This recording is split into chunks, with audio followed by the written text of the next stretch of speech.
Hi, Guido Fox here. Welcome by a new book report. Today I want to discuss and talk with you book 4 of the row 4 rows from Osho, aspects of meditation, medicine and meditation. Book 4. Um, Watch the previous videos 1, 2, 3, 4, and you will be more updated because I go immediately talking to you about the about this book without some preface information. Medicine. We talked already earlier about this. Meditation. I do now 2 hours meditation per day, one in the night and one in the morning, and it's really refreshing for your soul but also for your body. So it is a medicine. It is a healing force you can explore, a healing force in your body, but it is also pre-healing. So it is not only healing, the healing of the past, the negative events in your life, where a lot of people don't want to go in because they're afraid. They're afraid to go to the past, to the traumas of your past. They're afraid of losing themselves in meditation, so they never go there. It's a kind of mirror for yourself, right?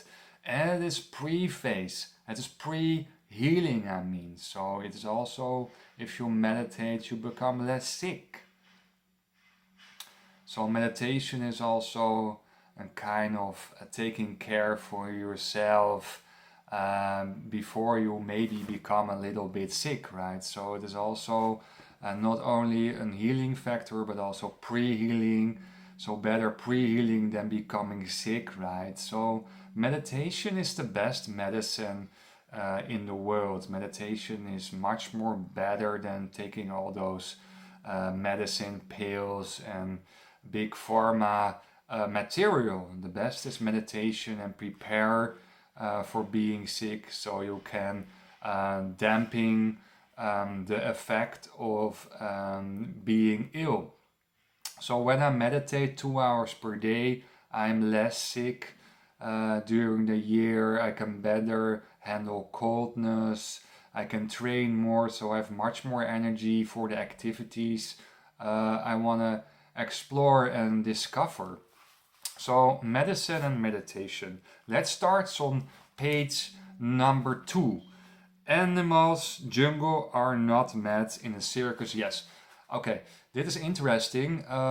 If you look to animals, the behavior of animals in the jungle, they are not mad. They're healthy. If you see animals in the circus, they seem very calm and relaxed and they get their food and they have a lazy life, but they are mad. If you look psychologic, animals in the circus are mad, animals in the jungle are very mentally health full.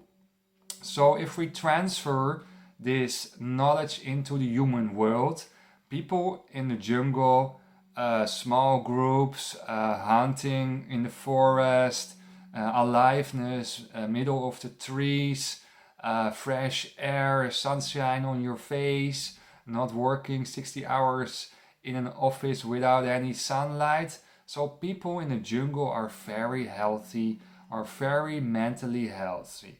And we are in the Western world, we always condemn and condemn people from small social circles in the jungle. They're mad, they're not very far in their education and their development. But if you see mental wise, they are much more further than us.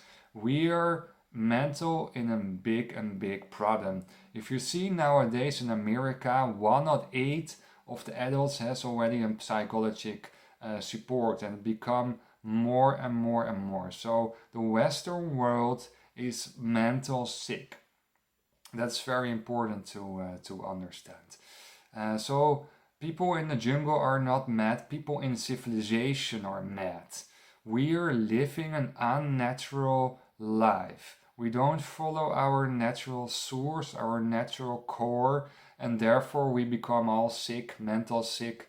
And if you're mental sick, you become also body-wise sick. So that is what you see nowadays in the Western societies. We are collective madness, but also we are collectiveness mental sick and not healthy, and it's all related to the animal circus we are living in, right? So civilization is a kind of circus.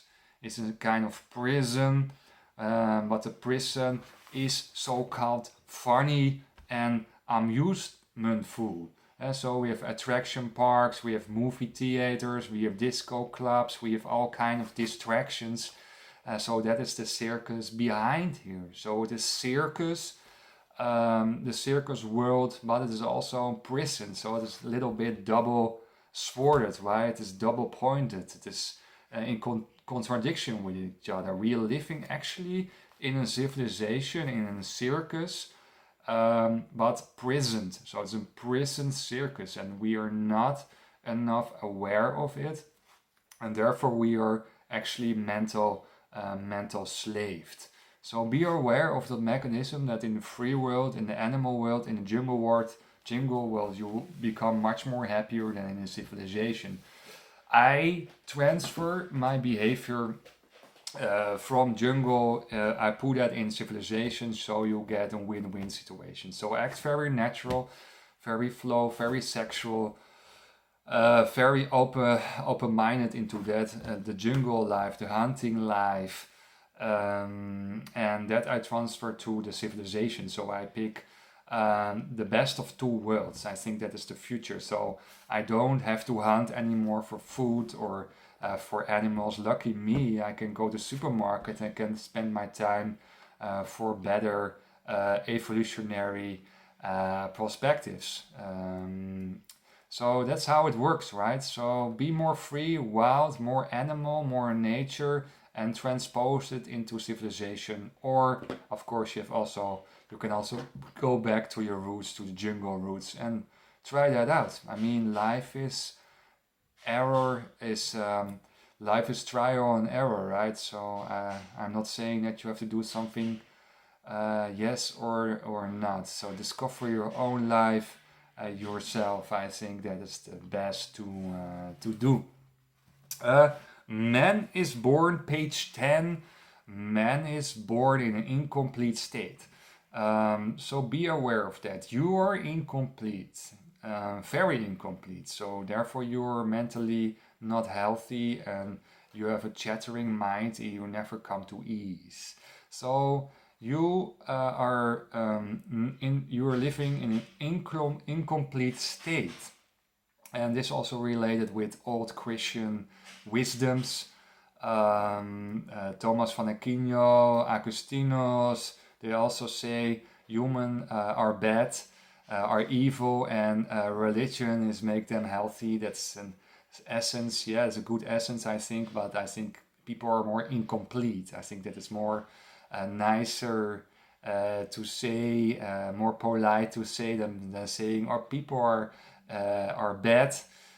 Then you're also feeling yourself bad, right? And then it is a self-fulfilling prophecy will exist and you'll never become better. So you can better say people are in an incomplete state and you can make yourself more complete. I think that it's more better and more polite and more supportive to say it in that kind of way. So we are in an incomplete state. I think it's here important in this page 10 essence core to understand that we are living in an incomplete state, that it's recognizing already is already a good thing, right? That you don't walk on earth, I'm perfect, I'm the perfect man, nobody can hurt me, I'm the best. So no, you are in an incomplete state, and meditation will cover that gap. And personal development, of course. So a lot of people staying the same guy, the same girl all their life long. They don't work on themselves. They're doing their job, coming home, watching TV, sleep, and have sex with the same partner all their lives, right? So that's the normal life. They don't work on themselves. Yeah, of course you stay incomplete. So you can tackle incompleteness by working on yourself and investing in personal development and religiousness and spiritual growth.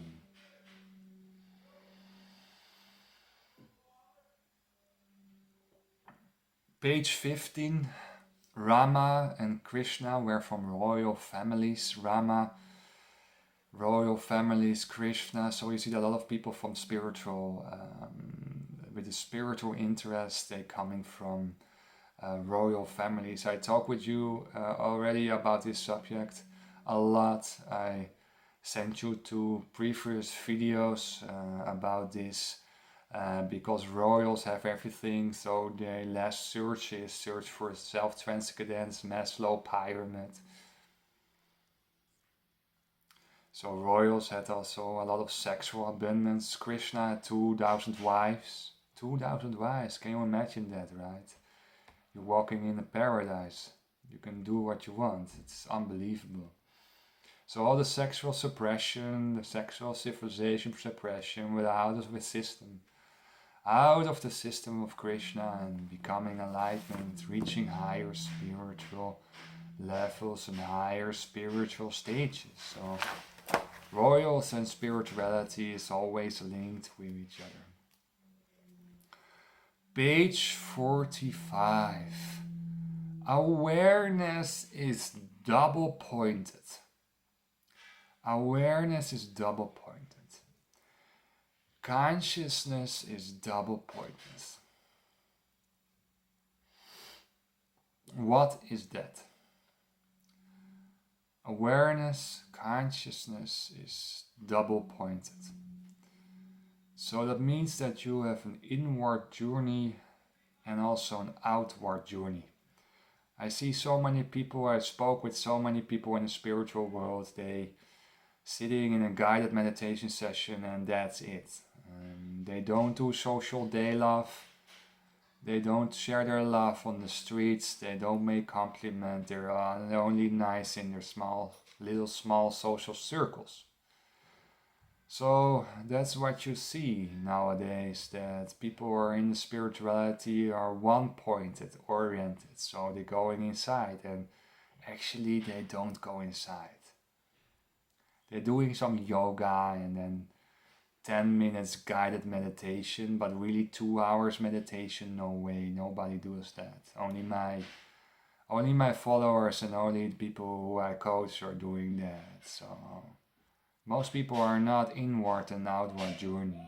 So no inward and outward journey. They stay the same all their lives long. They stay the same person. The same house, the same wife, everything the same job. So spirituality is an in and outward journey. So discovering in yourself the 7 centers in yourself, the ecstaticness in yourself, and then transpose that energy outward. So inward-outward mechanism. I talked with you already about inward and outward dynamics in some previous videos, right? So life coaching, energy, how you spend your energy, how you get energy with extroversion, introversion.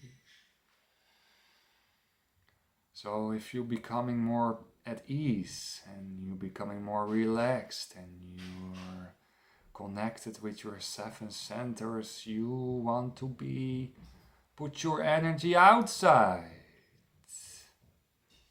You want to transfer it outside. You want to share that compassion outside. You want to share it. And most people have nothing to share. Really nothing. 99% of the people, maybe more, have nothing to share.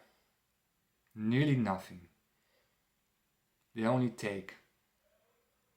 They take your energy. And they do it for their own ego motives. They give money to Africa and then saying on a family event, look, I gave money to the children in Africa. Look how good I am. The most people, they want to help you because they're empty themselves. They need someone to listen to them or to get some attention. And then your support, your help become dangerous because your support is not from self-love. Your support is from emptiness. So I tell you, without meditation, without contemplation, all your giving is not a real giving. It's a giving from emptiness. It's a giving for ego, self-motives. And your supporting is maybe from a good heart, but you support people in a dangerous way. Because an unhealed person cannot heal another unhealed person. That's impossible. So watch out with giving before you didn't give yourself some water and some attention. You were raised up in a society where you always have to care for someone else, care for the world, care for your parents, care for your company. But you never learned that there is something much more bigger and important to start with, is taking care for yourself. And with taking care for yourself, you can give so much more to the world than when you don't give for yourself. You only share from emptiness. You can be much more worth, you have much more value if you invest 1 year for yourself only. Then you can share much more value, and with much more intense, you can serve the world much more better the years afterwards. So first self-love and then love for others, always. There's nothing ego and there's nothing wrong about that mechanism, that attitude, to take first care for yourself.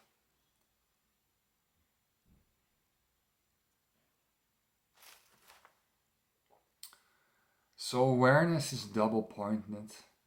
So first inward and then an outward social day love. Make compliments on the street. Make fun, dance with people. Put it outward, put it outward, put it outward. That's also an important stream. Always and always we stay inward or try to go inward, but never we actually go outward. Both streams with no blockades there.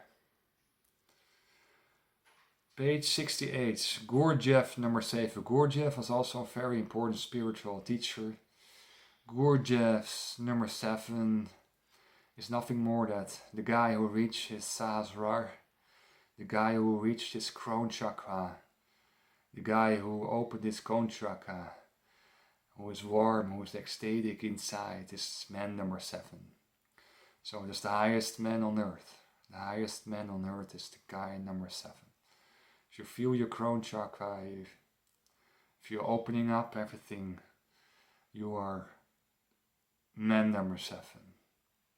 And there's nothing to explore more. You know what to explore, not knowledge but line. Only hold your line, only hold that ecstaticness. That's your most important task for yourself. Only then you're not mad anymore. Then you're very clear, very sharp, very intelligent. Then you can only give. Then you can share compassion. Then you can share it to the world. First crone, upwards energy. And I want to read something to you guys on page 80. This my attitude. Unless you are at ease with the earth, you cannot enter heaven. So you must be first at ease, relax in this world. Then an opening is coming up to heaven. So first everything at ease, managed on earth.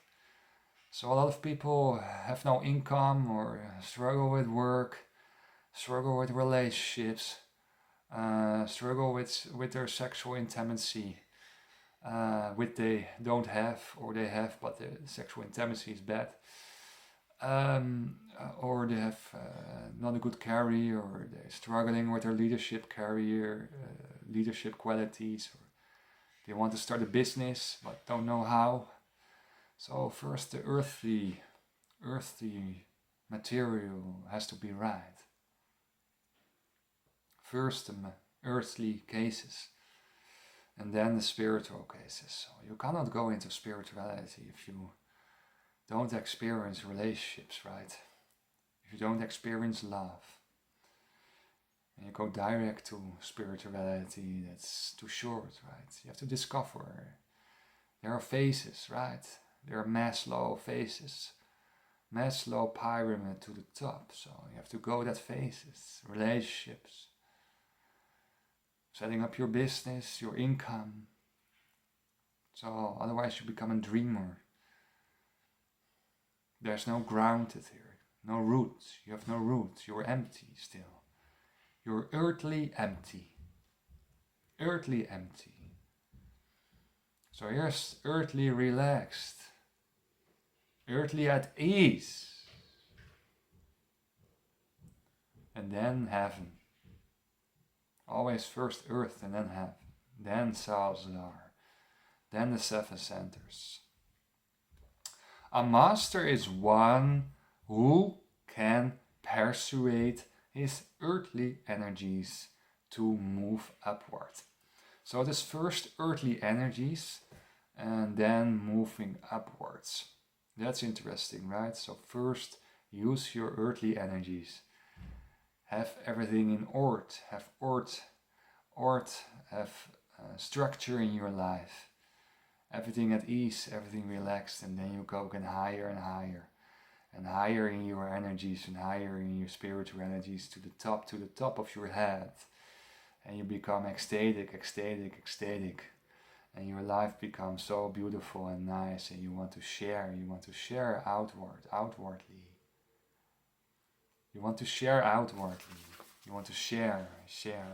If you work at your inner journey, Gurdjieff number 7. And you're free. You're complete. You're free. And you are a royal. You're so free as a royal. You are more free than a royal. You're a prince, you're a princess. You live a princess and prince life. You are so free. You're so free in your mind. You're so free in your actions. You're so happy. So free, so much abundance of love in your life. With social day love. What Jesus and Socrates and all those others also were doing.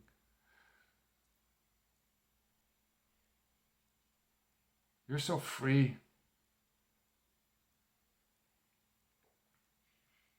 And you live in so lovable abundance of people in your surroundings. And you're not mad anymore. You don't live in a prison circus.